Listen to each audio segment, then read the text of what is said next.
বয়ান করেন, আপনি বয়ান করেন, আসেন এখানে, আসেন, আপনি বসে রেখে বয়ান করেন। কেন আপনি কথা বলবেন মাঝখানে? একদম চুপ থাকবেন বয়ানের সময়। আবার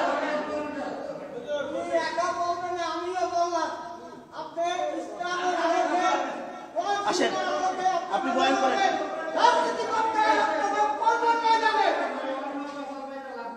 চিনলেন কেন?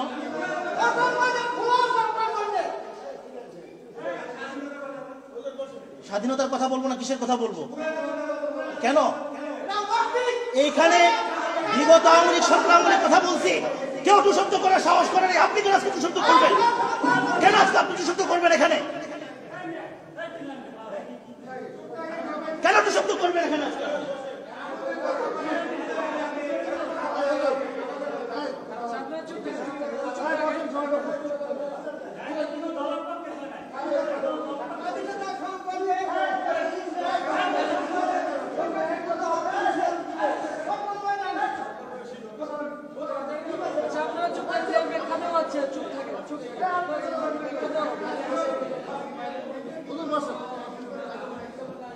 সংবিধান নিয়ে কথা চলতেছে বর্তমানে গোটা দেশ। আমি কেন সংবিধান নিয়ে কথা বলবো? এটা আমার দেশ না।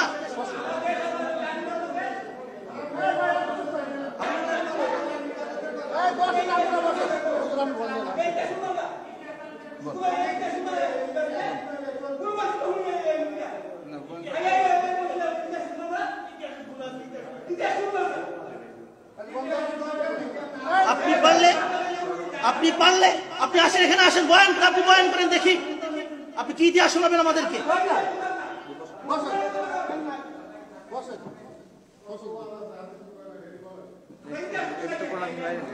দেখেন ভাই, কথাগুলো কেন বলছি? আল্লাহ তাআলা সবাইকে খায়েশাত থেকে হেফাজত করেন। কথাগুলো বলছি এই জন্য, দেখেন এই রাষ্ট্র, এটা কি শুধুমাত্র কোনো দলের রাষ্ট্র না, আমাদের সবার দেশ। সবার যদি দেশ হয় তাহলে আমরা সবাই কি মুসলিম না অমুসলিম? তাহলে বলেন, আমরা যদি মুসলমান হই তাহলে আমাদের এই দেশটা চলবে কি মুসলমানের সিদ্ধান্তে না কোনো অমুসলিমদের রচিত সিদ্ধান্তে? কোরআন অনুযায়ী না কোরআনের বাহিরের কোনো বিধান অনুযায়ী?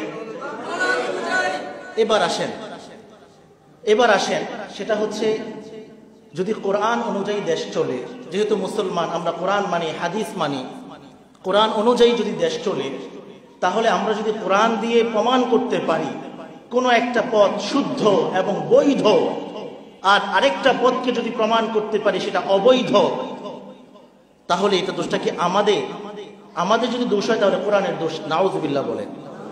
কোরআন আমাদেরকে পথ দেখিয়েছে, কোরআন আমাদেরকে পথ দেখিয়েছে। কোরআন যদি আমাদেরকে পথ দেখিয়ে থাকে তাহলে আমরা সেই কোরআনের দেখানো পথ অনুযায়ী চলবো না অন্যদের দেখানো পথ অনুযায়ী চলবো? আমি তো এখানে কোনো দেশের নাম, কোনো দলের নাম নেই নাই, বরং স্বাধীনতার একটা প্রেক্ষাপট কেন বলছি যে বাংলাদেশ স্বাধীন হয়েছে, এটা একটা কি প্রেক্ষাপট অনুযায়ী হয়েছে, এবং পরবর্তীতে আমাদের করণীয় কি ছিল সেটা আমরা করতে পারি নাই, এখন করার সুযোগ এসেছে, কি করব সেটা নিয়ে। আর এই বিষয়টা বর্তমানে আপনারা যারা দেশের সাথে সম্পর্ক রাখেন, দেশের খোঁজ খবর রাখেন, আপনারা সবাই জানেন যে বাংলাদেশে সংবিধান পরিবর্তন করার জন্য একটা আলোচনা তোড়জোড় ব্যাপকভাবে চলছে। সেখানে আরেকটা দল বাহার ঢোকাচ্ছে, তারা দিচ্ছে না করার জন্য। কেন দিচ্ছে না? যে এটা করলে ধর্মনিরপেক্ষতা, যেটা নাকি আওয়ামী লীগ সরকার করে গিয়েছে, এটা উঠে যাবে। ধর্মনিরপেক্ষতা এটা কোনো মুসলমান কিংবা কোরআনের দেখানো সংবিধান না। কোরআন বলে এই জমিন আল্লাহর, বিধান চলবে আল্লাহর। আর ধর্মনিরপেক্ষতা বলে জমিন আল্লাহর হলেও বিধান চলবে আরেকজনের। এখন আপনারা কি আল্লাহর জমিনে আল্লাহর বিধান না চান, না আরেকজনের বিধান চান? যদি আল্লাহর বিধানেই চান তাহলে আমাদেরকে এই সংবিধান পরিবর্তন করা ছাড়া আল্লাহর বিধান প্রতিষ্ঠা করা সম্ভব না। সেই জন্য আমাদেরকে ধর্মনিরপেক্ষতার বিরুদ্ধে কথা বলতে হবে। ধর্মনিরপেক্ষতার বিরুদ্ধে কথা বলতে গেলে আমাদের কিছু ভাইদের কষ্ট লেগে যায়। আমরা এখন কি করব? এখন এটা কি তাহলে বলেন, ধর্মনিরপেক্ষতার বিষয়ে কথা বললে এটা কি কোরআন হাদিসের বাহিরের কোনো কথা? গত এই যে দীর্ঘ একটা সময় আমি এখানে আলোচনা করছি, আরো হার্ড হার্ড কথা আমি এখানে বলেছি, আপনারা সাক্ষী আছেন। কিন্তু আগের দল কখনো সাহস করে নাই আমার সামনে এসে দাঁড়ানো। আমি এতটা আনাড়ি মৌলবী হয়ে এখানে বসি নাই। খোদার কসম, কোরআন হাতে আমার, যদি আজকে আমাকে সেক্রেটারি সাহেব বলেন আপনি চলে যান আজকের পরে, আল্লাহ কোরআন মাথায় নিয়ে বলছে আমি চলে যাবো এখান থেকে, পরের জুমায় আমার ছায়াও দেখবেন না ইনশাআল্লাহ। কোরআন হাতে নিয়ে বলেছে আমি এই কথা। চাকরির অভাব আল্লাহ তাআলা কোথাও করবেন না, এই জন্য আমাদেরকে খামাখা বিরক্ত করেন না। বিরক্ত করলে আরো পেরেশান হবেন, আরো পেরেশান হবেন বিরক্ত করলে। দেখেন ভাই, আমি কথা শেষ করে দিচ্ছি। কথা বলছিলাম ধর্ম নিরপেক্ষতা নিয়ে। আমি চেয়েছিলাম এই পয়েন্টটা শেষ করে আমি আমার ইলমের যে আলোচনা শুরু করেছি সেদিকে চলে যাব। ধর্ম নিরপেক্ষতার কথা বলছি এজন্য ৭২-এর সংবিধান ভালো করে শুনেন, ভালো করে শোনার চেষ্টা করেন। সংবিধান রচনা হয়েছে স্বাধীনতার ১ বছর পরে। সংবিধান রচনা করেছেন বঙ্গবন্ধু শেখ মুজিবুর রহমান সাহেব। রচনা করেছেন, সেখানে একটা তিনি পলিসি সাজিয়েছেন, সংবিধান সাজিয়েছেন ধর্ম নিরপেক্ষতার, আরেকটা সাজিয়েছেন বাকশালীতন্ত্রের। এরপরে আমাদের জিয়াউর রহমান সাহেব এসে তিনি এই সংবিধানকে তিনি রহিত করে দিলেন। তিনি পঞ্চম সংশোধনীর মাধ্যমে সংবিধানকে রহিত করে তিনি আল্লাহর উপর পূর্ণ আস্থা ও বিশ্বাস এটাকে ফিরিয়ে আনলেন, তথা ধর্ম নিরপেক্ষতার কবর রচনা করলেন। এটা জিয়াউর রহমান সাহেব খুবই ভালো কাজ করেছেন, আমরা তার জন্য দোয়া করি। এই জন্য তিনি বেশ কিছু ভালো কাজ করে গেছেন, তার মধ্যে এটা একটা। এরপরে আসেন আমাদের এই গত আওয়ামী লীগ সরকার এসে আবারও সেই জিয়াউর রহমান সাহেবের সংবিধান, যেটা তিনি আল্লাহর উপর পূর্ণ আস্থা ও বিশ্বাসকে পুনর্বহাল করলেন সংবিধানে, এটাকে তারা আবার রহিত করে পুনরায় সংবিধানকে তারা সাজাইল। আওয়ামী লীগ সরকার সাজিয়েছে। এরপরে দেশ পরিবর্তন হয়ে এখন আমাদের একটা ভিন্ন সমাজে দেশে আমরা আসছি। আমাদের দেশের আরেকটা বড় রাজনৈতিক দল, তারা এখন বলতেছে যে আওয়ামী লীগ সরকার যে সংবিধান সাজিয়েছে ধর্ম নিরপেক্ষতার সংবিধান, আল্লাহর উপর পূর্ণ আস্থা ও বিশ্বাসকে বাদ দিয়ে তারা ধর্ম নিরপেক্ষতার সংবিধান সাজিয়েছে, এটাকে এখন তারা বলতে তার পরিবর্তন করতে দিবে না। এটা নিয়ে আলোচনা চলছে। মুসলিম হিসেবে আমার এই কথা বলার এবং আপনাদেরও বলার অধিকার আছে যে আমরা যেহেতু মুসলিম, আমরা আল্লাহর উপর পূর্ণ ভরসা এবং আস্থা রাখতে চাই। কে কে চান না হাত তোলেন। আল্লাহর উপর আস্থা রাখতে চান না? আল্লাহর উপর আস্থা রাখতে চান না? আছেন কেউ এরকম? আমাদের আস্থা কার উপরে? আমাদের বিশ্বাস কার উপরে?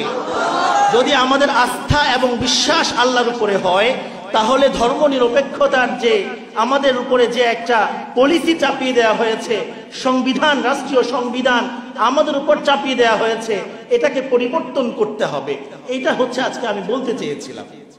এখন বলেন, এই কথার কি ইসলামের বাহিরে না ভিতরে? আরে আমরা তো আল্লাহর উপর আস্থা ও বিশ্বাসের কথা বলছি এখানে। আমরা তো দুনিয়ার কোন নেতা নেত্রীর উপর আস্থা বিশ্বাসের কথা বলছি না। আল্লাহ এবং তার রাসূলের উপর আস্থা বিশ্বাসের কথা যদি আমরা মসজিদে গিয়ে বলতে না পারি, তাহলে কি আমরা ওই বাজারে আর মার্কেটে গিয়ে বলবো না? আল্লাহর উপর আস্থা ও বিশ্বাসের কথা মসজিদেই হবে সবার আগে। মসজিদের পরে মার্কেটে হবে, মসজিদের পরে বাজারে হবে, মসজিদের পরে রাজপথে হবে। যদি কেউ আমাদেরকে বাধা দিতে আসে, ইনশাআল্লাহ আমাদের কণ্ঠরোধ করতে পারবেই না। ইনশাআল্লাহ আমাদের আওয়াজ আরো প্রসারিত হবে। ইনশাআল্লাহ বাধা দেওয়ার চেষ্টা করবেন না, কথা বুঝার চেষ্টা করবেন, আমলের কথা বলেন। আমি জিজ্ঞাসা করতে চাই, এই মসজিদের দাঁড়িয়ে রাখার আলোচনা হয়েছে, আপনার মুখে দাঁড়িয়ে কোথায়? আপনার মুখে দাড়ি কোথায়? আপনার গায়ে রাসূলের সুন্নাহ কোথায়? বলেন, জবাব দেন। আপনার গায়ে পাঞ্জাবি কোথায়? এই মসজিদ রাসূলের সুন্নতের কথা আলোচনা হয় নাই? এই মসজিদ দাড়ির কথা আলোচনা হয় নাই? আমলের কথা বলে আমাদেরকে আপনারা কি বুঝাইতে চান? আমরা কি পিটার খাই নাকি দিয়া? আমলের কথা বলতে বললে আমল তো করেন না, কি ব্যাপার? আমলের কথা বলেন, আমল করেন না কেন? যদি আমল করতে রাজি হন, আমলের কথা বলবো। নামাজের কথা বলে নামাজ পড়তে আসবেন না, দাঁড়িয়ে রাখবেন না, তোমরা আমলের কথা বলেন। রাষ্ট্রীয় কথা বললে আপনাদের স্বার্থে আঘাত আনে, এই জন্য আমাদেরকে কথা বলতে দিবেন না, কণ্ঠরোধ করার চেষ্টা করবেন। মনে রাখবেন, আগেও বলেছে এই কথা, মৃত্যু পর্যন্ত এই কণ্ঠরোধ হবে না, হবে না, হবে না ইনশাআল্লাহ। আল্লাহর হাবিব সাল্লাল্লাহু তাআলা আলাইহি ওয়াসাল্লামের জামানায় এক একটা মসজিদ, এক একটা মাদ্রাসা ছিল। এই মসজিদেই তিনি সাহাবায়ে কেরাম রাদিয়াল্লাহু তাআলা আনহুম আজমাইনকে নিয়ে 5 ওয়াক্ত নামাজ আদায় করতেন। আবার এই মসজিদের মধ্যেই সাহাবায়ে কেরামকে নিয়ে তিনি কোরআন এবং হাদিসের মজলিস করতেন, দ্বীনি দাওয়াতের মজলিস করতেন। এই মসজিদের মধ্যেই রাসূল আরবি সাল্লাল্লাহু তাআলা আলাইহি ওয়াসাল্লাম সাহাবায়ে কেরামকে দ্বীন বুঝাইতেন, দ্বীন শিখাইতেন, দ্বীনের উপর আমল করার জন্য তারগীব তারহিব দিতেন। এই মসজিদ থেকেই আল্লাহর হাবিব সাল্লাল্লাহু তাআলা আলাইহি ওয়াসাল্লাম জিহাদের প্রশিক্ষণ দিতেন এবং নিতেন। এই মসজিদ থেকেই রাসূল আরবি সাল্লাল্লাহু তাআলা আলাইহি ওয়াসাল্লাম বিভিন্ন দিকে সাহাবায়ে কেরামকে জিহাদের জন্য প্রস্তুত করে কাফেলা পাঠাইতেন, দাওয়াতের জন্য কাফেলা পাঠাইতেন, কোরআন শিখার জন্য কাফেলা পাঠাইতেন। এই মসজিদ থেকেই ইসলামের যতগুলো শোভা এবং শাখা আছে প্রত্যেকটা খিদমত আল্লাহর হাবিব সাল্লাল্লাহু তাআলা আলাইহি ওয়াসাল্লাম এই মসজিদ থেকে করতেন। এই জন্য মসজিদ আমাদের জন্য শুধু নামাজের জায়গা না, মসজিদ আমাদের জন্য দ্বীন শিখারও জায়গা, মসজিদ আমাদের জন্য দ্বীনি দাওয়াতেরও জায়গা, মসজিদ আমাদের জন্য দ্বীনি আলোচনার জায়গা, মসজিদ আমাদের জন্য সিয়াসত তথা রাজনীতিরও জায়গা। মসজিদ আমাদের জন্য যদি কখনো বাংলাদেশে উম্মতের উপরে জিহাদ ফরজ হয়ে যায়, ওই জিহাদের প্রশিক্ষণও মসজিদে হবে। ওই জিহাদের জন্য উম্মতকে বিভিন্ন জায়গায় কাফেলা হিসাবে, যোদ্ধা হিসাবে তাদেরকে মসজিদ থেকেই প্রেরণ করা হবে। সুতরাং এই তালিম এবং শিক্ষাকে আমাদের মধ্যে ধারণ করতে হবে, বুঝতে হবে। না হয় আমরা এটাই মনে করব 5 ওয়াক্ত নামাজের জন্য মসজিদ, 5 ওয়াক্ত নামাজ শেষ, মসজিদ তালা বন্ধ হয়ে যাবে, মসজিদ সবার জন্য বন্ধ হয়ে যাবে, এরপরে আর মসজিদে ঢোকার আসার কোনো প্রয়োজন নেই। মুহতারাম হাজিরিন, এই জন্য শুরুতেই বলে নিয়েছি মসজিদ আমাদের জন্য সব দ্বীনি খিদমতের মারকাজ, মামবা, এটাই হচ্ছে উৎস। এখান থেকেই যাবতীয় খিদমতগুলো গোটা বিশ্বব্যাপী ছড়াবে। আমার ব্যক্তিগত জীবন থেকে আমার পারিবারিক জীবনে, সামাজিক জীবনে, আমার রাষ্ট্রীয় জীবনে, আন্তর্জাতিক জীবনে, সর্বক্ষেত্রে আমার মধ্যে দ্বীন আসবে, আমার মধ্যে দ্বীন বদ্ধমূল হবে এই মসজিদ থেকে, মসজিদের তালিম থেকে। এই জন্য আমাদেরকে মসজিদমুখী হওয়া এবং মসজিদের সাথে কলবুহু মুআল্লাকুন বিল মাসাজিদ, অন্তরগুলোকে মসজিদের সাথে লাগিয়ে রাখা, এটা রাসূল আরবি সাল্লাল্লাহু তাআলা আলাইহি ওয়াসাল্লামের শিক্ষাও বটে। আমি এই কথা ভূমিকা হিসাবে বললাম। মূলত আজকের আমার আলোচনাটা ভিন্ন আরেকটা বিষয়। ভূমিকা স্বরূপ কথাটা বললাম, কেন বললাম সেটার ফিনিশিং আমি শেষে গিয়ে দিব।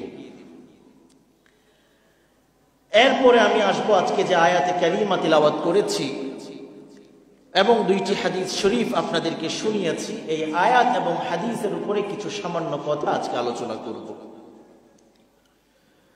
কুরআনুল কারীমে আল্লাহ রাব্বুল আলামিন ইরশাদ করেছেন, فلولا نفر من كل فرقة منهم طائفة ليتفقهوا في الدين। তোমাদের মধ্যে একটা দল এমন কেন বের হচ্ছে না? فلولا نفر من كل فرقة منهم طائفة, প্রত্যেকটা সম্প্রদায় থেকে, প্রত্যেকটা গোত্র থেকে, প্রত্যেকটা বড় দল থেকে একটা ক্ষুদ্র, একটা ছোট দল কেন বের হচ্ছে না? কেন? লিয়াতাফাক্কাহু ফিদ্দীন, কি জন্য বের হবে তারা? তাফাক্কুহ ফিদ্দীন, হাসিল করার জন্য, অর্জন করার জন্য, দ্বীনি বিষয়ে বুদ্ধি অর্জন করার জন্য, গভীর ইলম হাসিল করার জন্য। وَلِيُنذِرُوا قَوْمَهُمْ إِذَا رَجَعُوا إِلَيْهِمْ لَعَلَّهُمْ يَحْذَرُونَ।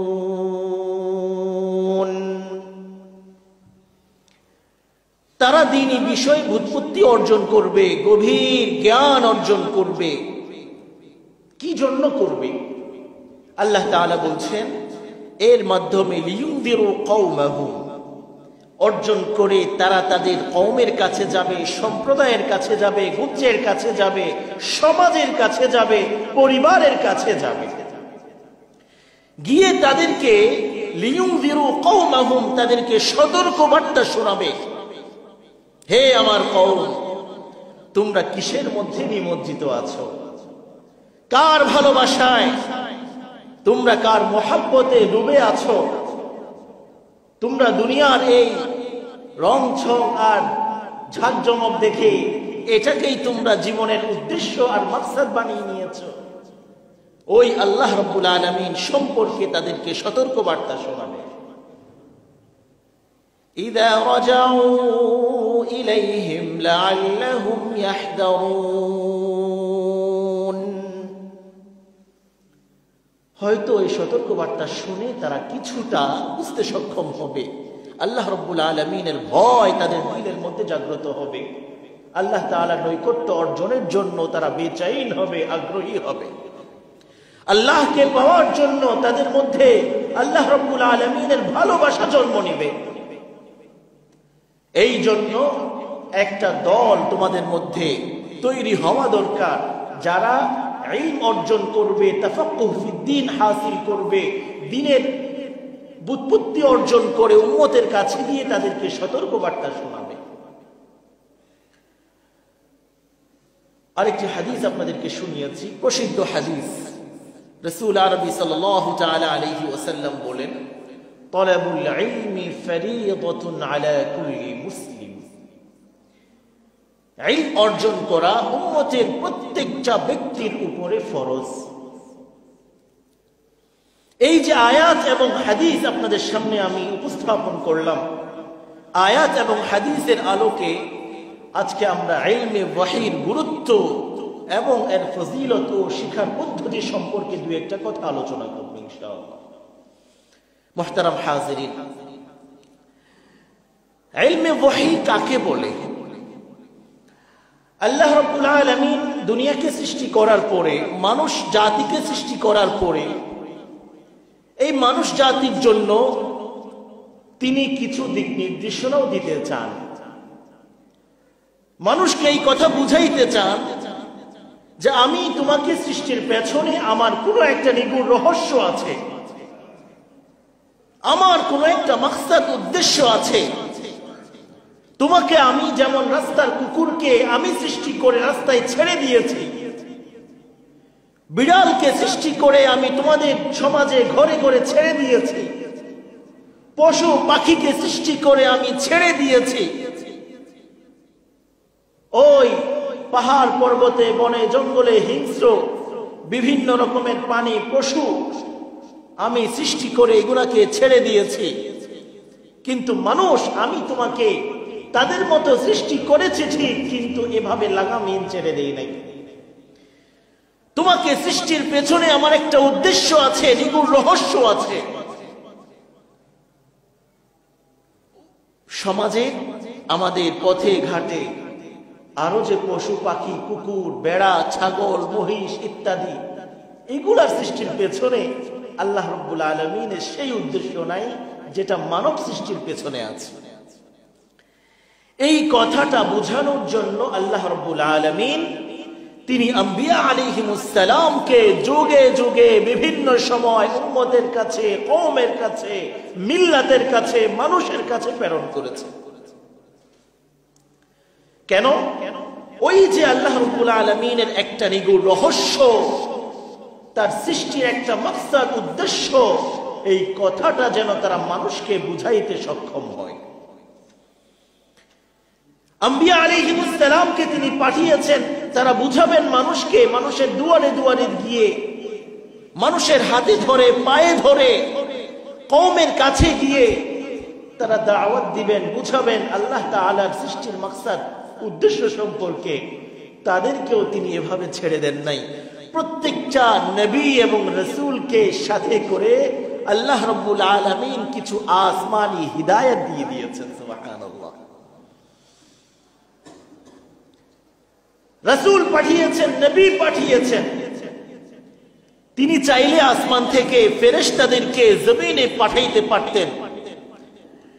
ফেরেশতাদেরকে পাঠাতে পারতেন এই জন্য যে ওই ফেরেশতা যেহেতু আমাকে দেখেছে, ওই ফেরেশতা যেহেতু আমার কাছে ছিল, ওই ফেরেশতা যেহেতু আমার সম্পর্কে জানে, তো হয়তো ফেরেশতাকে দুনিয়াতে পাঠাইলে আমি রব কি চাই এটা ভালো করে বুঝাইতে পারবে। একদিক থেকে ফায়দা ছিল। তিনি চাইলে ফেরেশতাদেরকে পাঠাইতে পারতেন আসমান থেকে মানুষের হিদায়াতের জন্য, পারতেন না? ও ভাই, পারতেন না? কিন্তু আল্লাহ রাব্বুল আলামিন তিনি ফেরেশতাদেরকে না পাঠায়া এই আমাদের নিজেদের মধ্য থেকেই, আমাদের মানুষের মধ্য থেকেই, আমাদের সমাজের মধ্য থেকেই আমাদের মতোই কথা বলেন, আমাদের মতোই তিনি চলেন ফিরেন, খাওয়া দাওয়া করেন, ঘুমান, আমাদের মতোই তিনি তার হাজত আছে, প্রয়োজন আছে পুরা করার জন্য তিনি বাজারে যান, আমাদের মতোই তিনি সব কিছুর ক্ষেত্রে মানব জাতির যতগুলো গুণাবলী আছে তিনি অনুসরণ করেন। এই আমাদের ভিতর থেকে একজনকে নবী বানায়া পাঠাইলেন, অথচ তিনি চাইলে কিন্তু আসমান থেকে একজন ফেরেশতাকে পাঠাইতে পারতেন। কেন করলেন? কি উদ্দেশ্য? এটাও আমার আপনার ফায়দার জন্য করেছেন। এর মধ্যে কি ফায়দা? কুরআনুল কারীমে আল্লাহ রাব্বুল আলামিন সেই ফায়দার কথাও বলেছেন, আমি সেদিকে যাব না আজকে। সংক্ষিপ্ত কথা হচ্ছে, যেহেতু আমরা মানুষ, আমাদেরকে দাওয়াত দেওয়ার জন্য ওই ন্যাচারাল একজন দাঈর প্রয়োজন, যে আমাদেরকে বুঝবে, আমাদেরকে চিনবে, আমাদের সম্পর্কে ভালো করে আমাদের রেহেন সেহেন, থাকা খাওয়া, উঠা বসা, চলাফেরা, একেবারে একজন মানবীয় যতগুলো বিষয় আছে সব কিছু সম্পর্কে সম্যক ধারণা রাখবে এমন একজন ব্যক্তিকে পাঠিয়েছেন, যেন তিনি আমাদের রগ রেশা বুঝে বুঝে, আমাদের প্রয়োজন বুঝে বুঝে তিনি আমাদেরকে তালিম আর শিক্ষা দিতে পারেন। সুবহানাল্লাহ। আসমান থেকে ফেরেশতা পাঠাইলে, ফেরেশতা আর মানুষ কি একই জিনিসের তৈরি নাকি? হ্যাঁ, তারা হচ্ছে নূরের তৈরি, আর মানুষ কিসের তৈরি? মাটির তৈরি। তো মাটি আর নূর এটা ভিন্ন ভিন্ন দুইটা জিনিস। ফেরেশতারা শুধু ইবাদত করতেই জানে, গুনাহ করতে বুঝে না, গুনাহ করতে জানে না, ভুল ভ্রান্তি কি জিনিস তারা সেটা ধারণাই করতে পারে না। মানবীয় যত বিষয় আছে, বিয়ে শাদী করা, সন্তানাদি হওয়া, উযু ইস্তিনজা করা, বাজারে যাওয়া, খাওয়া পান করা, এগুলো ফেরেশতাদের মধ্যে নাই। ফেরেশতারা খায়ও না, পানও করে না, বিয়ে শাদী করে না, বাচ্চা কাচ্চাও হয় না। ফেরেশতারা কি করে তাহলে?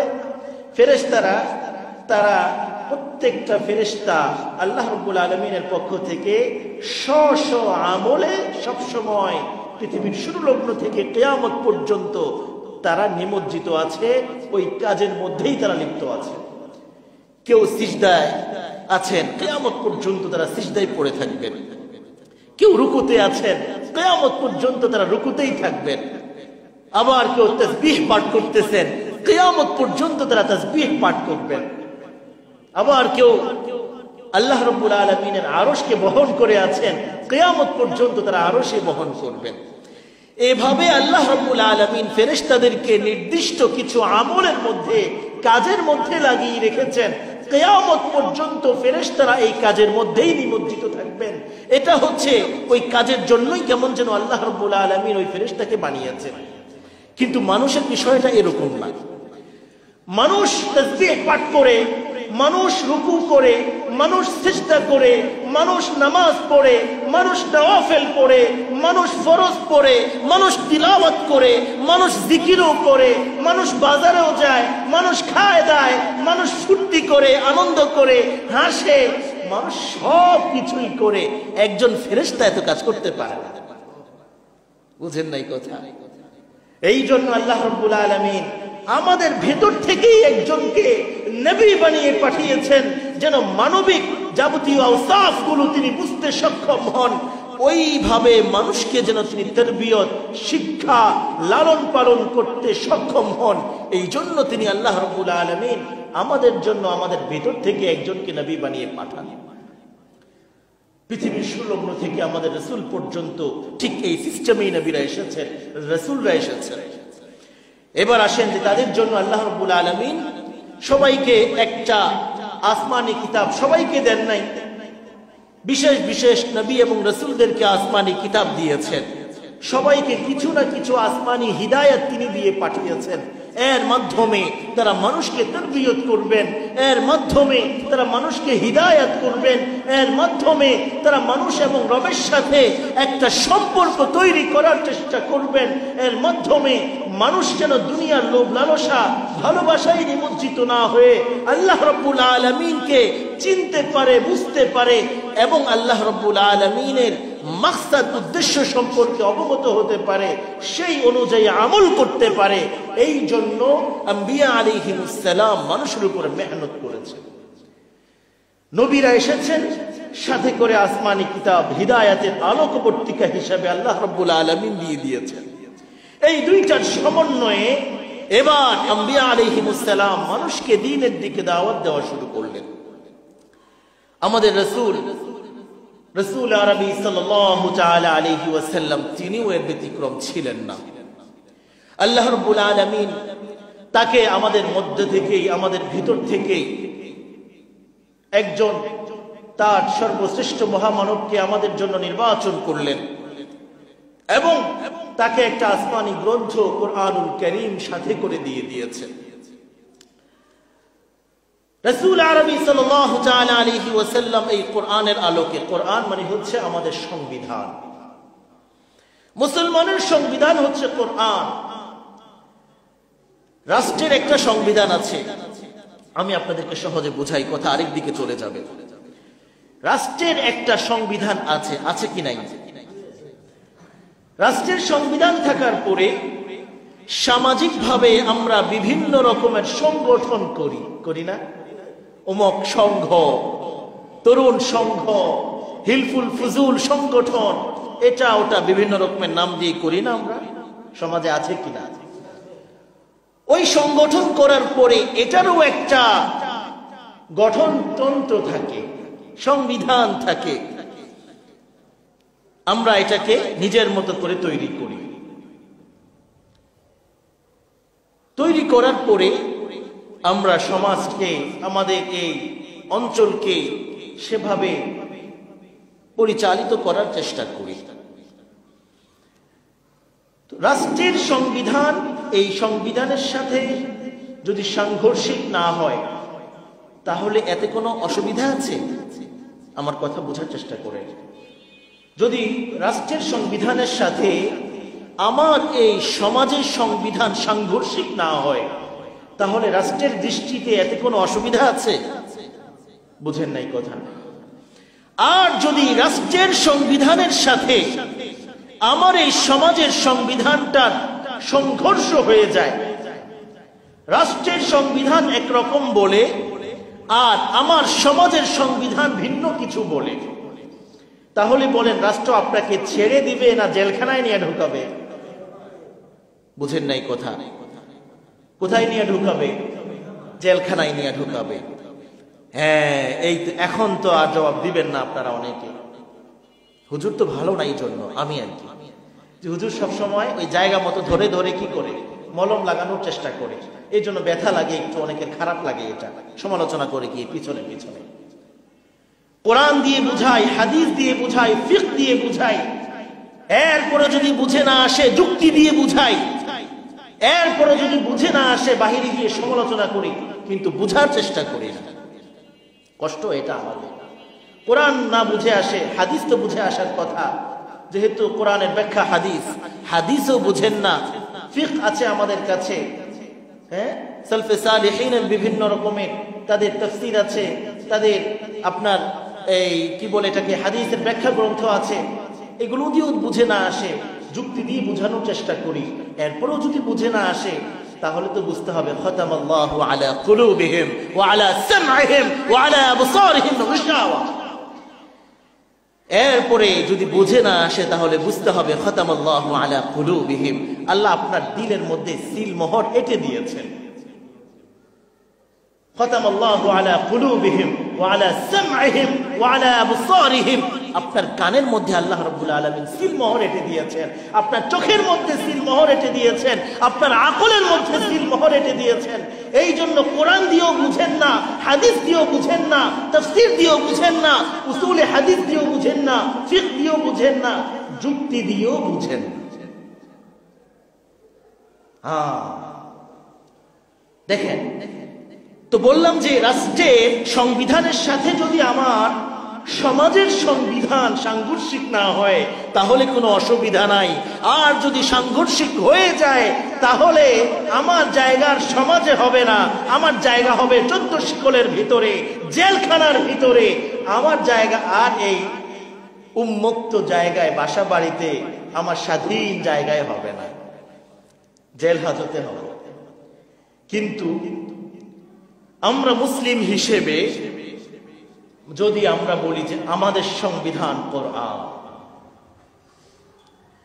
আমাদের সংবিধান কোরআন, তাহলে যেই যুক্তির আলোকে ওই সমাজের কোন ব্যক্তি যদি রাষ্ট্রের সংবিধানের বিরোধিতা করে তার জায়গা সমাজে হয় না, তার জায়গা হয় জেলখানায় 14 শিকের ভিতরে, সেই যুক্তির আলোকে যদি কোন রাষ্ট্রের সংবিধানকেও মুসলমানের কোরআনের বাইরে কোন এমন বিধানের মাধ্যমে রচনা করার চেষ্টা করে তার জায়গাও উন্মুক্ত জায়গায় হবে না, তার জায়গা আল্লাহ রাব্বুল আলামিনের এই দুনিয়াতে হবে না, তার জায়গা হবে দুনিয়ার বাইরে। ঠিক না?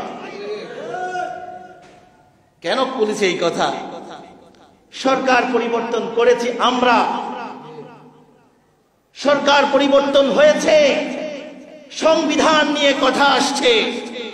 এখন আমাদের আরেকটা বড় দল তারা বেঁকে বসেছে সংবিধান পরিবর্তন করা যাবে না, ৭২-এর সংবিধান পরিবর্তন করা যাবে না। কেন যাবে না? সংবিধান তাদের কাছে ওহীর মতো। যেমন আমরা কোরআনকে বিশ্বাস করি, তারাও ঠিক সংবিধানকে কোরআনের মতো বিশ্বাস করে। আমরা যেমন মনে করি কোরআনকে পরিবর্তন করা যাবে না, ঠিক তারাও মনে করে সংবিধানকে পরিবর্তন করা যাবে না। তাদের ধারণা সংবিধান এটা কোরআনের মতো, সুতরাং এটাকে পরিবর্তন করার সুযোগ নাই। প্রথম কথা হচ্ছে ৭২-এর সংবিধান কে রচনা করেছেন এই কথা আমাদেরকে বোঝা দরকার। কথা আরেক দিকে চলে যাচ্ছে, আমি সংক্ষিপ্তভাবে বলে শেষ করে দিচ্ছি বিষয়টা। দেশ স্বাধীন হয়েছে 1971-এ, ভালো করে বোঝার চেষ্টা করেন। 1971-এ দেশ স্বাধীন হয়েছে। স্বাধীনতার আগ পর্যন্ত এই বাংলাদেশের মানুষ কখনো এই কথা শোনে নাই যে দেশ স্বাধীনতার পেছনে মাওলানা ভাসানী কিংবা জিয়াউর রহমান কিংবা বঙ্গবন্ধু শেখ মুজিব তারা আন্দোলন করছেন এই দেশকে একটা সেকুলার রাষ্ট্র হিসেবে স্বীকৃতি দেওয়ার জন্য, নেওয়ার জন্য, এই দেশকে সেকুলার রাষ্ট্র বানানোর জন্য।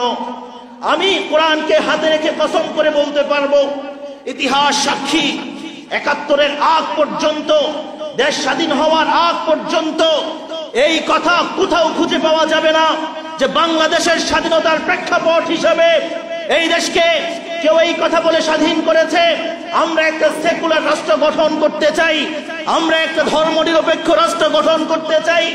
এই কথা কোন নেতা, এই কথা কোন জাতীয় কিংবা তার নিচের নেতাও কেউ বলেন নাই ৭১-এ। তাহলে বলবেন কেন মুক্তিযুদ্ধ হইল, কেন দেশ স্বাধীন হইল?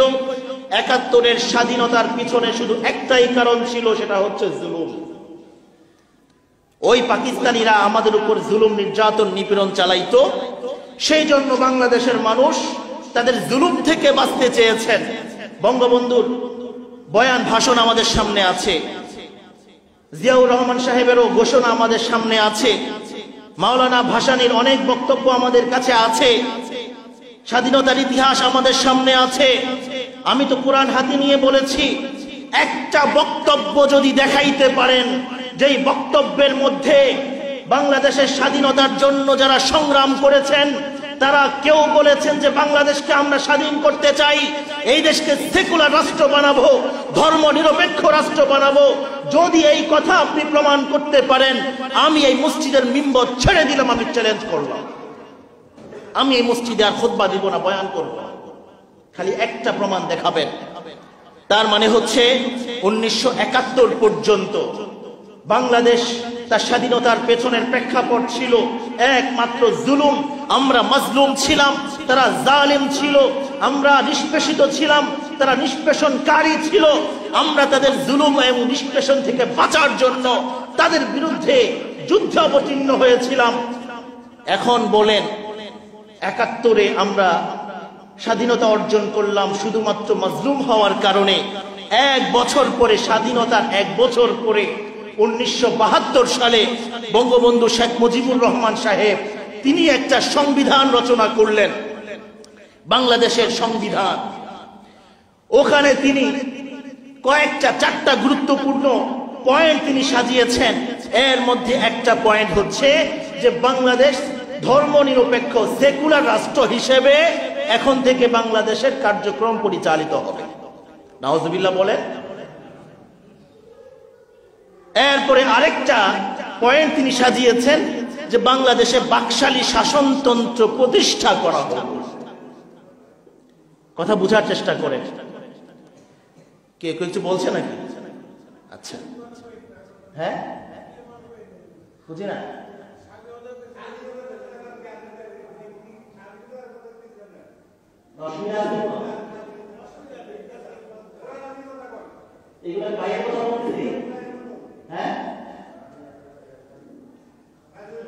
আপনি বয়ান করেন, আসেন আসেন, আপনি বয়ান করেন এখানে। আমি বয়ান করবো না আপনাদের এখানে, আসেন আসেন, আপনি বয়ান করেন, আপনি বয়ান করেন, আসেন এখানে, আসেন, আপনি বসেন এখানে বয়ান করেন। কেন আপনি কথা বলবেন মাঝখানে? একদম চুপ থাকবেন বয়ানের সময়। আমার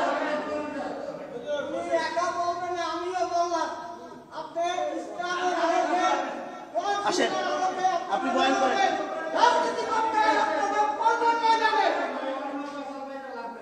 চিনলেন কেন?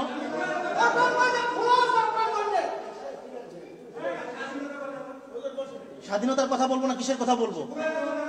কেন?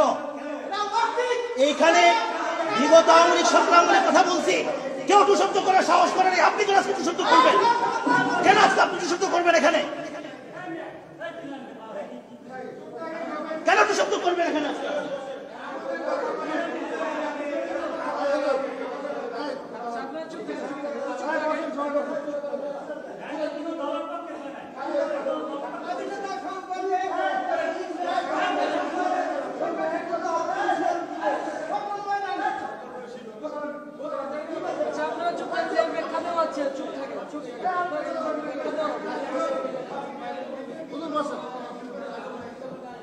সংবিধান নিয়ে কথা চলতেছে বর্তমানে গোটা দেশ। আমি কেন সংবিধান নিয়ে কথা বলবো? এটা আমার দেশ না। আপনারা আপনাদের মতো করে আপনারা করবেন।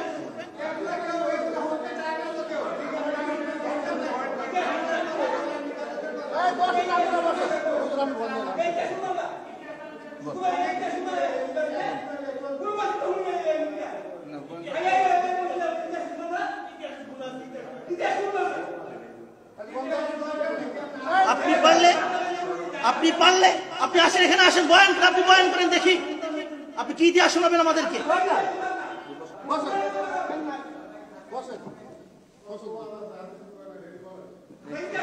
আস্তাগফিরুল্লাহ রাব্বি মিন কুল্লি যামবি ওয়া আতুবু ইলাইহি লা হাওলা ওয়া লা কুওয়াতা ইল্লা বিল্লাহিল আলিয়্যিল আযীম। দেখেন ভাই, কথাগুলো কেন বলছি?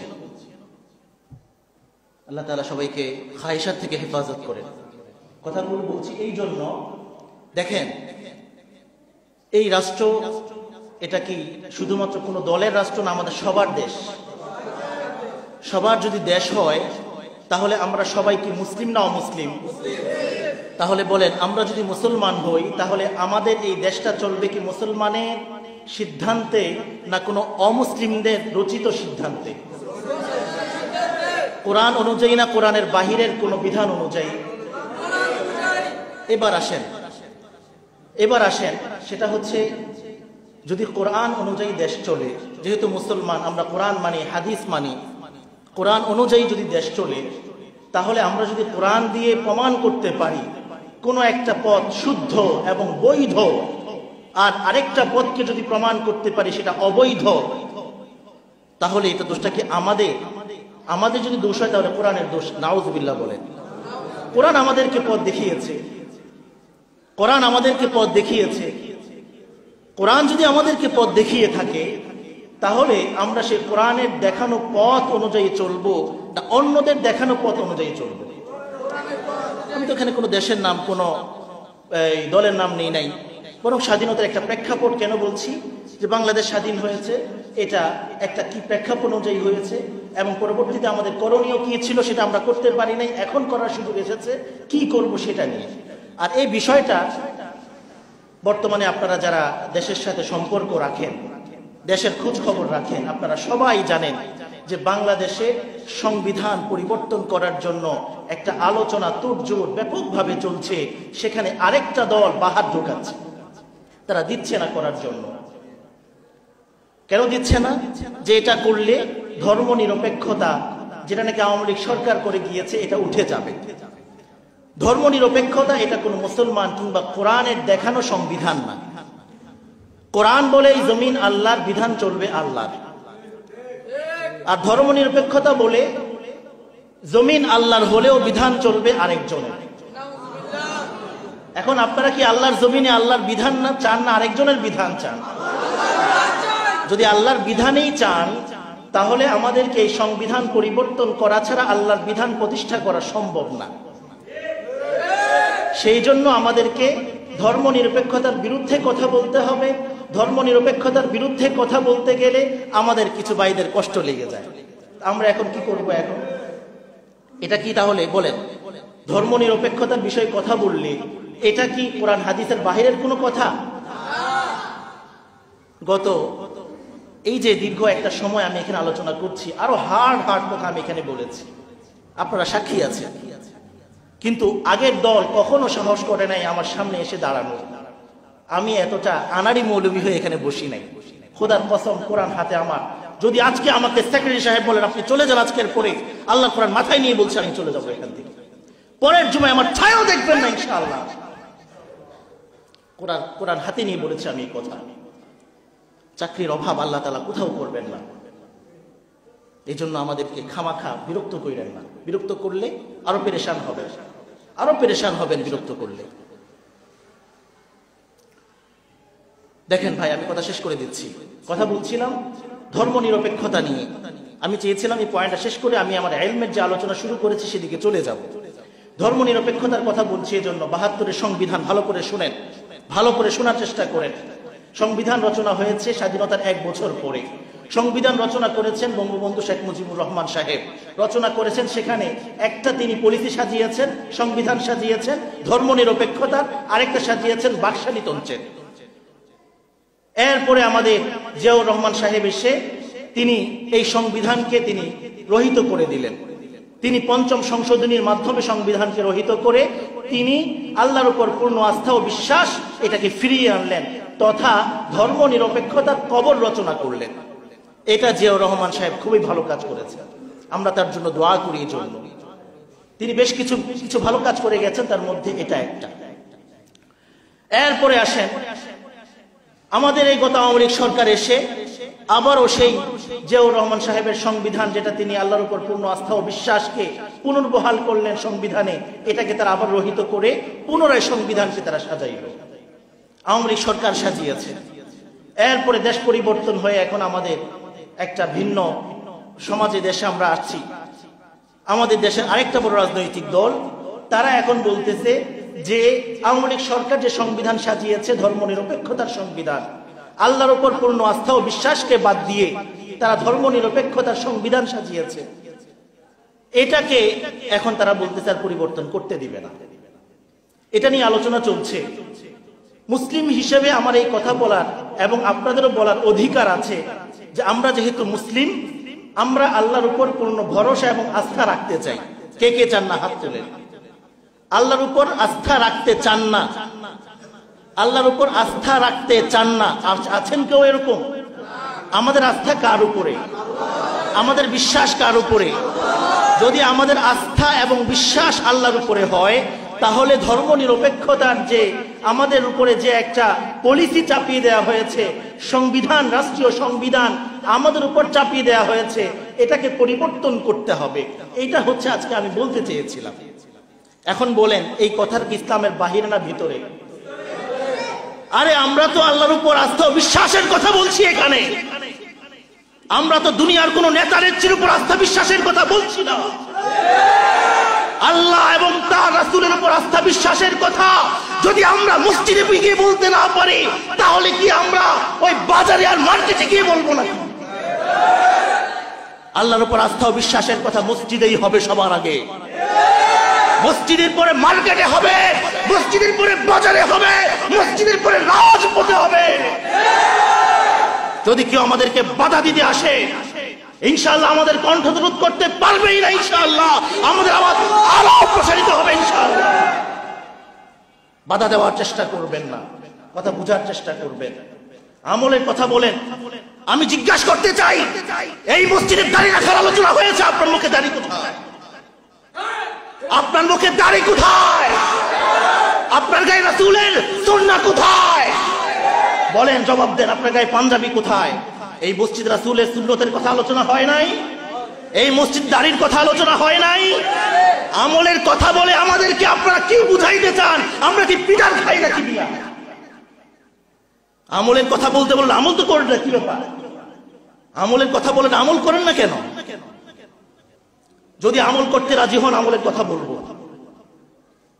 নামাজের কথা বলে নামাজ পড়তে আসবেন না, দাঁড়িয়ে রাখবেন না, তোমরা আমলের কথা বলেন। রাষ্ট্রীয় কথা বললে আপনাদের স্বার্থে আঘাত আনে, এই জন্য আমাদেরকে কথা বলতে দিবেন না, কণ্ঠরোধ করার চেষ্টা করবেন। মনে রাখবেন, আগেও বলেছে এই কথা, মৃত্যু পর্যন্ত এই কণ্ঠরোধ হবে না, হবে না, হবে না ইনশাআল্লাহ। ওয়া আখিরু দাওয়ানা আলহামদুলিল্লাহি রাব্বিল আলামিন।